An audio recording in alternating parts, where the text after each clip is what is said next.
قدرت کی انمول تخلیق انسان جو کہ اشرف المخلوقات بھی ہے اور مخلوقات میں سب سے افضل بھی، وہاں کریٹر نے اس کی کریشن میں ایسا توازن رکھا ہے کہ جس طرح اس کی شکل ایک دوسرے سے نہیں ملتی، اسی طرح اس کے سوچنے کا انداز بھی ایک دوسرے سے مختلف ہے اور گفتگو کرنے کا انداز بھی ایک دوسرے سے مختلف ہے۔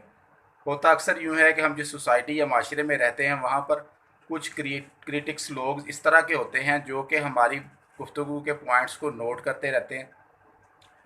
اور بعد میں انہی پوائنٹس پر ہماری ذات پر تنقید کرتے ہیں اور قول و فعل میں تضاد کا تانا دیتے ہیں۔ ہمیں ان ایسے لوگوں سے بچنا چاہیے اور اوائڈ کرنا چاہیے، اور کوشش یہ کرنی چاہیے کہ ہمیشہ کسی بھی شخص سے گفتگو کرتے وقت اس بات کا خیال کریں کہ ہم اس کے لیول کے حساب سے گفتگو کریں، جتنا وہ نالج رکھتا ہے یا جتنی سوچ اور سمجھ کا مالک ہے اس کے حساب سے ہم اس سے گفتگو کریں۔ جب ہم اس کے لیول سے ابو اس سے گفتگو کرتے ہیں جو اس کی سمجھ میں نہیں آتی، تو وہ ہمیں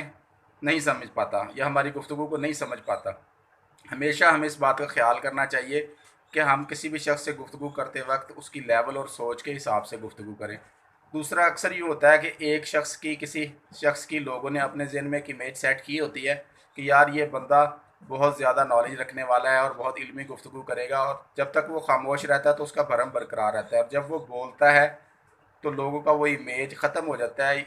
جو انہوں نے اپنے ذہن میں اس کی امیج سیٹ کی ہوتی ہے وہ ختم ہو جاتی ہے، اور اس سے معاملہ بالکل برعکس اس کے ہوتا ہے۔ یا ایسے ہوتا ہے کہ ایک شخص کے بارے میں لوگ یہ سمجھتے ہیں کہ یہ بالکل بھی نالج نہیں رکھتا یا کہ کم علم آدمی ہے، لیکن جب وہ گفتگو کرتا ہے تو اس کے نالج یا علم کا اندازہ لوگوں کو ہوتا ہے۔ تو ہمیشہ گفتگو کرتے وقت ان باتوں کا خیال رکھیں کہ ہم سامنے والے کے لیول کے حساب سے گفتگو کریں تاکہ اس کی سمجھ میں بات ہے، کیونکہ ہماری گفتگو